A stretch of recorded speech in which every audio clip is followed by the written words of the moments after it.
नमस्कार मित्रांनो, नाव माझं गौरव सावे। तर आज आपण कुठल्या इन्फॉर्मेशनचा किंवा कुठल्या वर्कआउटबद्दल व्हिडिओ नाही बनवत आहे, ट्राय करतोय डेडलिफ्ट किती हेवी मी मारू शकतो वर्षभरानंतर। कारण लोअर बॅक माझी खूप जास्त पेन होत होती, त्याच्यामुळे मी हेवी स्क्वॉट्स पण करत नव्हतो, डेडलिफ्ट मारत सुद्धा होतो 1 वर्ष झालं तोपर्यंत। आज संडे होता आणि काल लेग्स डे होता। काल खूप हेवी लेग्स मारले, आमचे सर होते सोबत सपोर्टला, त्याच्यामुळे खूप जास्त हेवी मारले। लोअर बॅक खूप पेन होते आणि लेग्स पण खूप जास्त अजून पेन होते। तर म्हटलं जाऊ नॉर्मल सायकलिंग करू, थोडे लेग एक्सटेन्शन वगैरे करू। कारण काय होतं, मी ज्यावेळेस लेग्स करतो ना त्याच्या दुसऱ्या दिवशी खूप जास्त पेन होतं, लेग्स 2-3 दिवस होत राहतं। मग लेग एक्सटेन्शन वगैरे केले तर मसल माझे रिकवर होऊन जातं, रिलॅक्स वाटायला लागतं। त्याच्यामुळे मी संडे किंवा मंडेच्या दिवशी लेग्सचे 1-2 सेट घेतो, त्याच्यामुळे जरा पेन कमी होऊन जातं। आणि आता आलोय मी जस्ट जिममध्ये, आज सुट्टी जिमला, तर जिममध्ये कोणीच नाही आहे। मग नॉर्मल सायकल करतो, वॉर्मअप करतो, प्री वर्कआउट घेतलं मी, त्याच्यानंतर लेग एक्सटेन्शन, लेग कर्लचे 2-3 सेट घेईल, नंतर मी डेडलिफ्ट ट्राय करणार किती हेवी मी मारू शकतो। म्हणजे आज गुरुपौर्णिमा होती, आम्ही जिममध्येच काल गुरुपौर्णिमा सेलिब्रेट केली। आता मी जिममध्ये आलो जस्ट, आणि सर, आमचे जे सर आहे त्यांना गुरुपौर्णिमेचं असं छोटंसं सेलिब्रेशन होतं, मग त्यांच्या घरी जायचं, पण ते गेले त्र्यंबकेश्वरला, यायला त्यांना अजून अर्धा-1 तास लागतो। तोपर्यंत माझा व्हिडिओ पण बनवून होईल आणि डेडलिफ्ट सुद्धा होऊन जाईल आणि डाएट सुद्धा होऊन जाईल माझं। तर कंटिन्यू राहा पूर्ण व्हिडिओमध्ये। मी ट्राय करतोय खूप दिवसानंतर मी किती हेवी मारू शकतो डेडलिफ्ट वर्षभरापर्यंत। म्हणजे 1 वर्ष झालं मी डेडलिफ्ट करणं बंद केलं होतं, कारण माझी लोअर बॅक खूप पेन होत होती, जरा ट्रीटमेंट पण चालू होती त्याच्यावरती। तर बघत राहा व्हिडिओ, कसा वाटतो नक्की बघा। पहिला ट्राय आहे माझा असा व्हिडिओ बनवण्याचा। जर चांगला वाटला, चांगला बनला व्हिडिओ, तर नक्की असेच व्हिडिओ मी बनवत जाईल। धन्यवाद।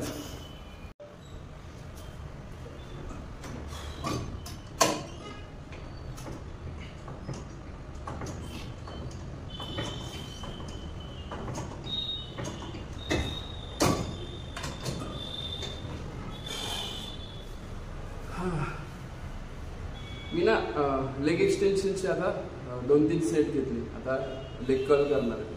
त्याच्यामुळे काय होतं, लेग्स जे ट्रेन केलेलं राहतं थोडे मसल रिलॅक्स व्हायला लागतात, मसल पॉम्प होतो, थोडे लूज होऊन जातात। खूप जास्त टाईट झालेलं असतं लेग्स वर्कआउट नंतर, थोडं रिलॅक्स फील होतं मला। तर मी हा चॅनल फिटनेसचा 2000 लॉकडाऊनच्या वेळेस ओपन केलं। लॉकडाऊनमध्ये कंटिन्यू व्हिडिओ बनवायचो, त्याच्यानंतर लॉकडाऊन बंद झालं, संपलं, त्याच्यानंतर रेग्युलर कॉलेजेस, जॉब वगैरे चालू झालं, मग कंटिन्यू व्हिडिओ बनवणं वगैरे हे सगळ्या गोष्टीपासून थोडं लांब झालं। असं वाटतं त्यावेळेसपासून कंटिन्यू असं मे बी चॅनल ग्रोथ पण झालं असतं चांगलं माझं यूट्यूब चॅनल। मागे पण थोडे शॉर्ट्स वगैरे असेच व्हिडिओ टाकत जायचो मी यूट्यूबवरती हळूहळू। मग आता पण ट्राय करतोय की डेली तर नाही जमणार, संडे टू संडे एखादा चांगला कंटेंट वर्कआउटचा व्हिडिओ वगैरे मी करत जाईल, किंवा एखादं चॅलेंज वगैरे एक्सेप्ट करून त्याच्यावरती व्हिडिओ बनत जाईल। चॅनलवरती ना इन्फॉर्मेशनचे खूप सारे व्हिडिओ झाले, वर्कआउटचे पण झाले, पण असं डेली ब्लॉग वगैरे ते मला जास्त आवडतं। वर्कआउट आपण काय करतो, कसं करतो, मे बी लोकांना पण ते जास्त आवडेल वर्कआउट करणं। अजून मी वर्कआउटमध्ये काय काय फॉर्म देतो, कुठले सेट मारतो, मला वाटलं बस झाले एवढे सेट, कारण जास्त करायला गेलो ना अजून मसल जा पेन व्हायला, त्याच्यापेक्षा ठीक आहे इतके। आता थोडंसं परत लोअर बॅकचा वॉर्मअप करू, थोडाफार लेग्सचा वॉर्मअप करू, त्यानंतर आपण डेडलिफ्ट चालू करू।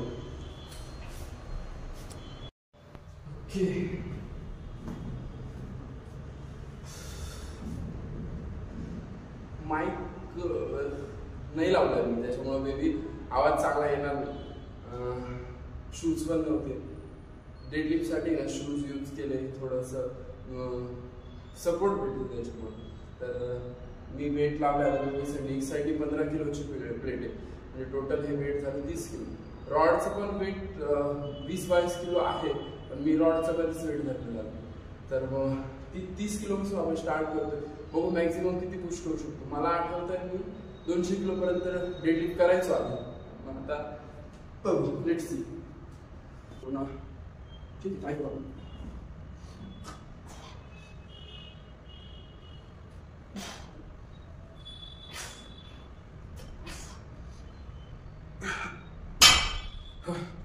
फक्त किती 5 आपण जर वर्कआउट चांगलं करतोय त्यावेळेस आपल्याला बॉडीला मसल रिकव्हरी चांगली पाहिजे.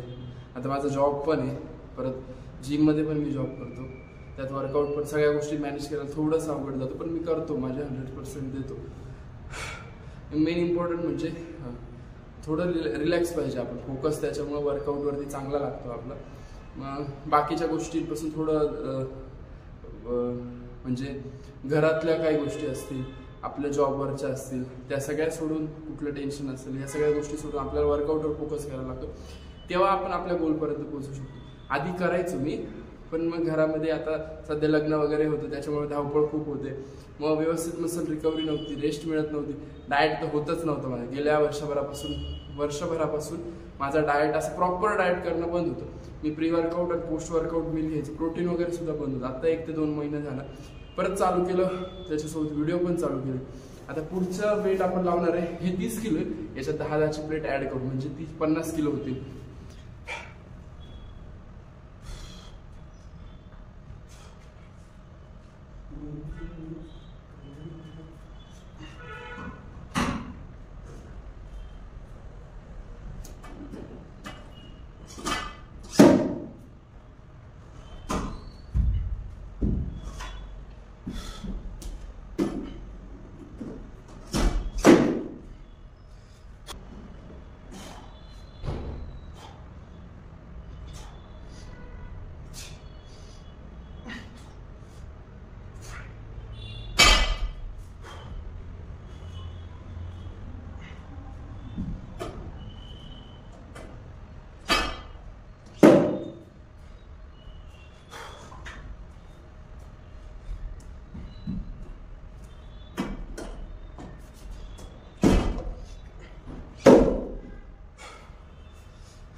आता ना एकटाच जिममध्ये, त्याच्यामुळे वेट लावायला थोडा वेळ जातो. कोणी पार्टनर असतं पटपट वेट गेला असतं, पुश केला असतं मला.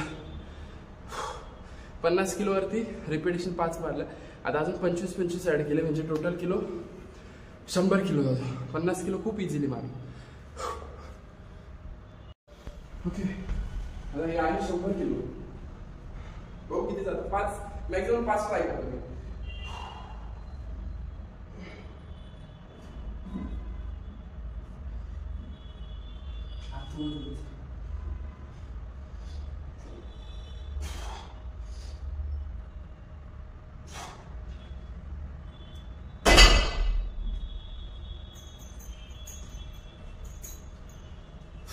किती आता टोटल 100 किलोवरती 2 रिपिटेशन केल्या मला.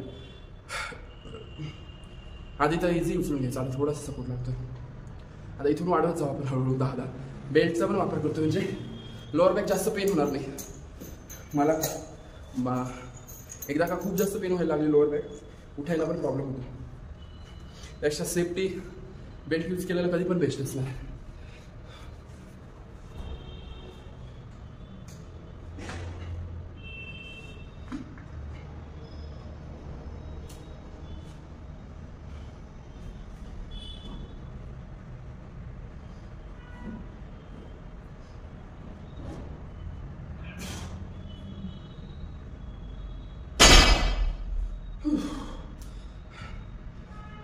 तितक्याच गेला बेल्ट लावून सुद्धा.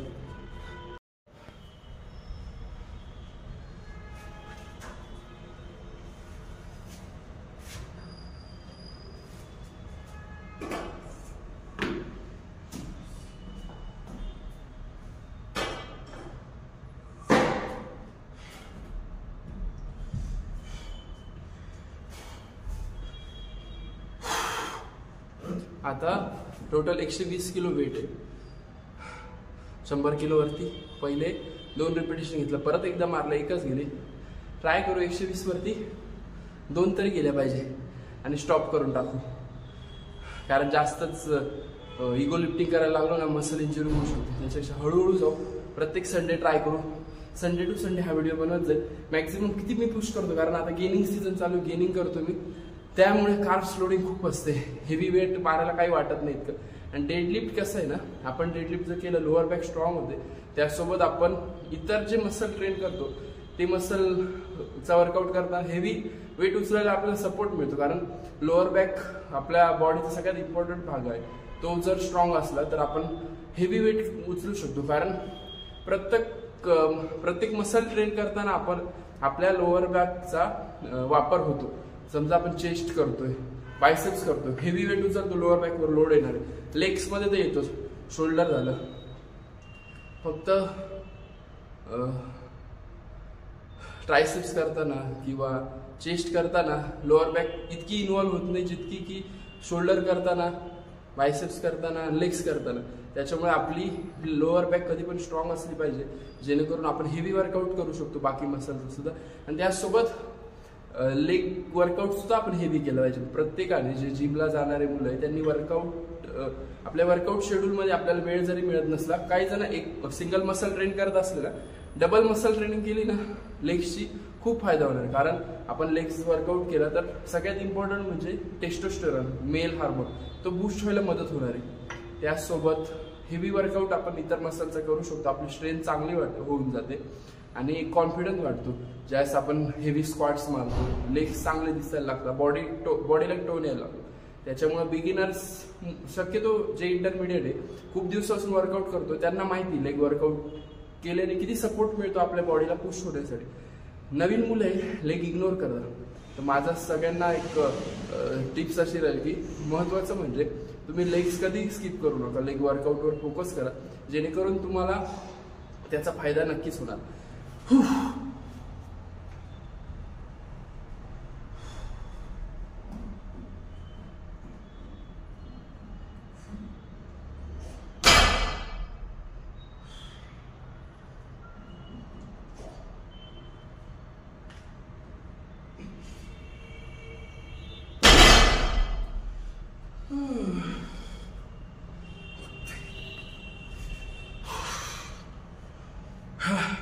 फक्त एकच गेली, पण ठीक आहे. नेक्स्ट टाइम आता 120 किलोवर मी एक मारली, नेक्स्ट टाइम ट्राय करेल 5 रिपिटेशन मारेल, वेट वाढून 140 पर्यंत जाईल. काय होतं ना की इगो लिफ्टिंग करायला गेलो तर नक्कीच मसल इंजुरी होणार आहे आणि आपल्यालाच त्रास होणार आहे. बॉडीला माहिती आहे की वर्कआउट मी खूप दिवसापासून करतोय, गेले 7 ते 8 वर्षापासून वर्कआउट करतोय. त्याच्यामध्ये काही दिवस गेनिंग असते, काही दिवस कटिंग असते, बॉडी बिल्डिंग कॉम्पिटिशन खेळतो. त्यामुळे पण असा ओव्हर कॉन्फिडन्समध्ये जर मी वर्कआउट करायला गेलो, माझी तितकी अजून स्ट्रेंथ डेव्हलप झालेली नाही. कारण खूप दिवसाचा गॅप झाला माझा हेवी वर्कआउट करण्यापासून. मी डायरेक्ट विचार केला की मी खूप दिवसापासून वर्कआउट करतो, थोडासा ॲडव्हान्स आहे, तर मग मी डेडलिफ्ट खूप जास्त हेवी करू शकतो. पहिल्याच दिवशी डायरेक्ट 200 किलो उचलायला गेलो. उचलायला मे बी उचलून सुद्धा जाईल, पण वर्कआउट नंतर मसल इंजुरी होऊ शकतो, बॅक पेन खूप वाढू शकतो. त्याच्यापेक्षा हळूहळू गेलेलं कधी पण बेस्ट राहतं. आता बिगिनर्स मुलं काय चूक करतात जिममध्ये, ज्यावेळेस जिम जॉईन करतात, जिममध्ये असणारे सिनियर मुलं असतात, खूप दिवसापासून जे वर्कआउट करतात, त्यांना बघून ते जितकं वेट उचलतात ना तितकं वेट उचलण्याचा प्रयत्न करतात. त्यांनी त्यांची मसल ब्रेकडाऊन होऊ शकतात, मसल इंजुरी होऊ शकते. त्याच्यामुळे जिम पासून दुरावले जातात. आता मी पण जिममध्ये काही जण असे बघितले होते ना, मी जिथं आहे आमच्या जिममध्ये, तिथं आता 10वीचा रिझल्ट लागला. खूप मुलं जे मी सुद्धा माझी 10वीचा रिझल्ट लागल्यानंतर 10वीच्या ज्या सुट्ट्या होत्या त्यापासून जिम स्टार्ट केली. आता सुद्धा जिममध्ये भरपूर बिगिनर्स मुलं येणार आहे ना, ते 10th नंतरच येतात.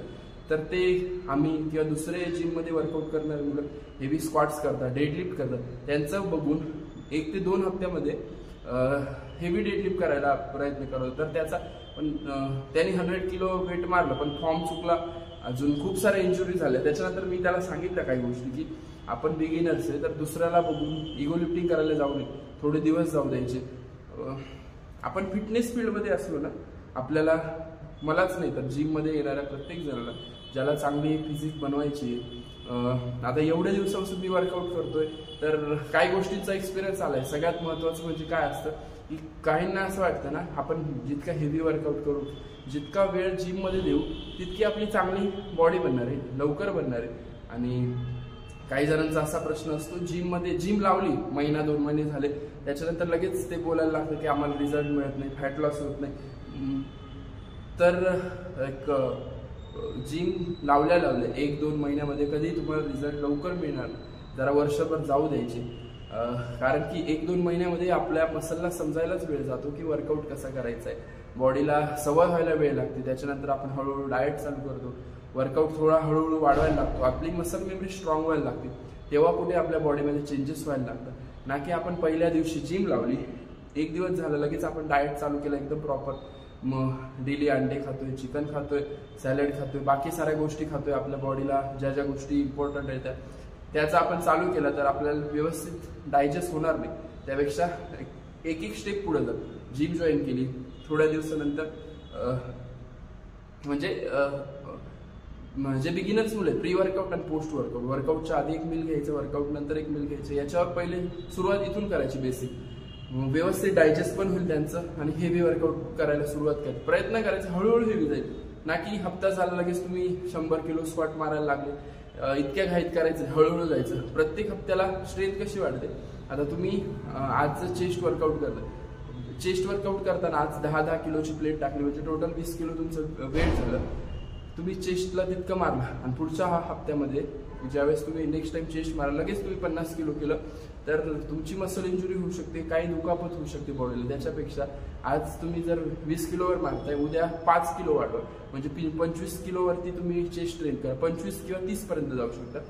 हळूहळू अशी स्ट्रेंथ वाढत जाते. आपण डायरेक्टली वेट घेतलं, हेवी मारायचा प्रयत्न केला, त्याचे नुकसानच आपल्याला होणार. त्याच्यापेक्षा चांगली एक प्रोसेस असणार आहे, चांगल्या ट्रेनरच्या गायडन्सने हळूहळू पुढे जा.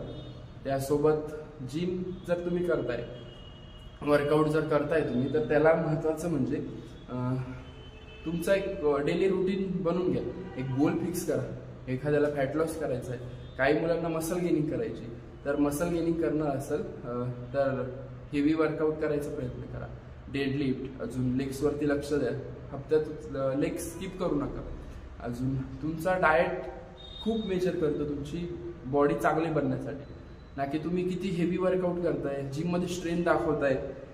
ते मी तर 10 ते 20% वर्कआउटला देईन, बाकीचे उरलेले आहेत जे 60-70% तुमचा डेली रुटीन कसा आहे, तुम्ही सकाळी लवकर कितीला उठता, तुम्ही रात्री कितीला झोपता, मसल रिकव्हरी किती वेळ होते, किती तुम्हाला रेस्ट मिळतो बॉडीला, तुमचा डाएट, त्यानंतर येतो तुमचं मसल रिकव्हरी म्हणजे तुमच्या बॉडीला रेस्ट, नंतर येतो वर्कआउट.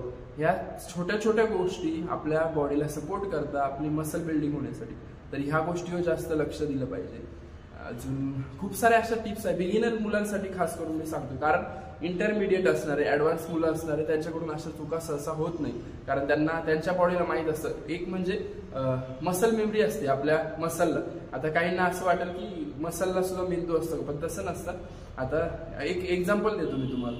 जर कुणी 4 ते 5 वर्षापासून, माझं एक्झाम्पल देतो, 4 ते 5 वर्षापासून मी वर्कआउट करतो, त्यानंतर 1 वर्ष माझा कुठल्या तरी कारणामुळे गॅप पडलं, जिम बंद झाली डायरेक्ट. 1 वर्षानंतर मी रेग्युलर परत जिम चालू केली, आणि मी ज्यावेळेस जिम चालू केली, समजा माझा 4 वर्षाचा गॅप झाला, 5व्या वर्षी मी गॅप दिला, 1 वर्ष पूर्ण जिम बंद होती, 6व्या वर्षी मी जॉईन केली जिम परत. माझ्यासोबत माझा पार्टनर, माझ्या एका मित्राने पण जिम जॉईन केली त्याच दिवशी, पण त्याला फिटनेस फील्डचा किंवा वर्कआउटचा काहीच एक्सपिरियन्स नव्हता, आणि फर्स्ट टाइम त्यांनी जिम जॉईन केली. मी पण 1 वर्षाच्या गॅप नंतर जिम स्टार्ट केली.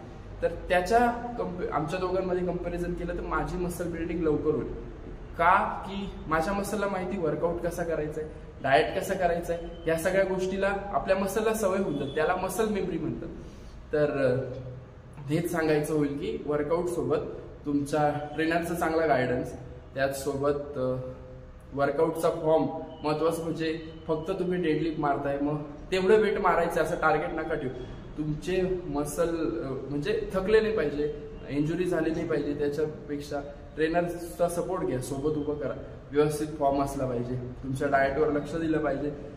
असं नाही की बॉडीला आपल्या, आता प्रत्येक जणाच्या बॉडीला प्रोटीनची रिक्वायरमेंट वेगवेगळी असते. प्रोटीन, कार्ब्स, आपल्या बॉडीला कॅलरीजची गरज असते, प्रोटीनची असते, फायबरची असते, अजून फॅट सुद्धा लागतात. तर प्रत्येक बॉडीची रिक्वायरमेंट वेगवेगळी असते. त्याच्या हाईट आणि वेटनुसार BMI काढलं जातं, बॉडी मास इंडेक्स, त्याच्यावरून ठरलं जातं की त्याच्या बॉडीला प्रोटीन किती लीड आहे. आता काही जणांची म्हणजे हाईट कमी आहे आणि वेट कमी आहे आणि तो त्याच्या बॉडी वेटपेक्षा जास्त प्रोटीन इंटेक करत असेल तर त्याचा फायदा होणार नाही, डायजेस्ट होणार नाही. किंवा कमी जर त्याचा डाएट असेल त्याच्या बॉडी वेटपेक्षा त्याला जितकी प्रोटीन नीड आहे डेली रिक्वायरमेंटमध्ये त्याच्यापेक्षा तो हाफ किंवा प्रोटीन कमी घेतोय, प्रोटीन कार्ब्स ज्या काही गोष्टी असतील त्या, तर त्याचा रिझल्ट त्याला वर्कआउटमध्ये चांगला फॉर्म दाखवता येत नाही. हेवी वर्कआउट करायचा प्रयत्न करतोय, स्ट्रेंथ वाढत नाही. आता मुलं विचार करतात, मुलं असे म्हणतात की स्ट्रेंथ वाढत नाही, लवकर रिझल्ट मिळत नाही बॉडीला. मेजर काय असतं महत्वाचं म्हणजे तुमचा डाएट. सगळ्यात इम्पॉर्टंट तोच आहे. तुमच्या चांगल्या मसल बिल्डिंगसाठी डाएटच करून तुम्ही चांगले रिझल्ट करू शकता. त्यासोबत सप्लिमेंट आहे काही अशा ज्या जर मसल बिल्डिंगच्या वेगळ्या आहे, फॅट लॉससाठी वेगळ्या आहे. आता खूप जण कन्फ्युज असतात की मास गेनर घेतलं पाहिजे, व्हे प्रोटीन घेतलं पाहिजे. मार्केटमध्ये खूप साऱ्या सप्लिमेंट आहे. व्हे प्रोटीन झालं, मास गेनर झालं, क्रेटीन, BCAA, ग्लुटामाइन, अजून भरपूर सप्लिमेंट आता आलेले आहे. पण प्रत्येकाच्या कुणाच्या बॉडीला काय हवं आहे, कुठली सप्लिमेंट बेस्ट असणार आहे हे बिगिनर्स मुलगा, एखादा नवीन मुलगा तो ठरवू नाही शकत. त्याच्यामुळे तुमचा ट्रेनर असेल, कुणी सिनियर असेल त्या फील्डमध्ये तर त्याच्याकडून चांगलं गायडन्स घ्या. कारण त्यामुळे तुमचे पैसे पण चांगल्या जागी इन्व्हेस्ट होणार आहे, ना की चुकीच्या गोष्टी घेऊन तुमच्या बॉडीला रिझल्ट मिळणार आहे. आणि जर सप्लिमेंट तुम्ही चालू केली, वे प्रोटीन, मास गेनर किंवा कुठली सप्लिमेंट ज्या गोष्टीसाठी तुम्ही घेताय आणि ती घेऊन महिन्याभरातच तुम्हाला चांगला रिझल्ट मिळेल. महिन्याभरातच तुम्ही एकदम चांगले मसल गेन, तुमचे ऍप्स दिसायला लागले, एखाद्या चांगल्या हिरो सारखे तुम्ही दिसायला लागणार. तसं नाही, थोडं थोडं थोडं करून तुम्हाला कंटिन्यू घ्यायला लागतात. प्रोटीन लोकांच्या मनामध्ये असं झालंय ना, डब्बा घेतो म्हणजे त्याचं काहीतरी नुकसान होणार आहे, आपली किडनी खराब होईल किंवा बॉडीला हार्म आहे ती गोष्ट. पण लोक हा विचार नाही करत की ते दुसरं व्यसन करतात, ड्रिंक वगैरे करतात, त्यावेळेस या गोष्टीचा विचार नाही करत की बॉडीला त्याचं नुकसानच आहे. आणि प्रोटीन ज्यावेळेस घेतं त्यावेळेस हे प्रश्न खूपदा विचारले जातात की याच्यामुळे बॉडीवरती काही इफेक्ट होईल का, बॉडीला काही प्रॉब्लेम होईल का. आता मला पण दिवसभरामध्ये जिममध्ये खूप जण मिळतात, त्यांना जर प्रोटीन सजेस्ट केलं, हे प्रोटीन घ्या, हे बेस्ट राहील तुमच्या बॉडीसाठी, त्यांचा हाच प्रश्न भरपूर जणांचा असा असतो की यांनी काही साईड इफेक्ट तर नाही होणार. पण तसं नसतं. तुमच्या बॉडीला कुठल्या प्रोटीनची, कुठल्या सप्लिमेंटची गरज आहे, म्हणजे मास गेनर घ्यायचंय, व्हे प्रोटीन घ्यायचंय, तुम्हाला स्ट्रेंथ वाढवायची, क्रेटीन घ्यायचंय, मसल रिकव्हरीसाठी ग्लुटामाइन यूज करतो, BCAA असतं, ब्रांच चेन अमिनो ऍसिड, ते तुमचं मसल रिकव्हरी ड्युरिंग वर्कआउट तुम्ही यूज करू शकता. स्ट्रेंथ चांगली मेंटेन ठेवते. जिममध्ये तुम्ही वर्कआउट करताना परफॉर्मन्स चांगला असतो, तुम्ही थकत नाही. यासारख्या छोट्या मोठ्या खूप साऱ्या सप्लिमेंट आहेत.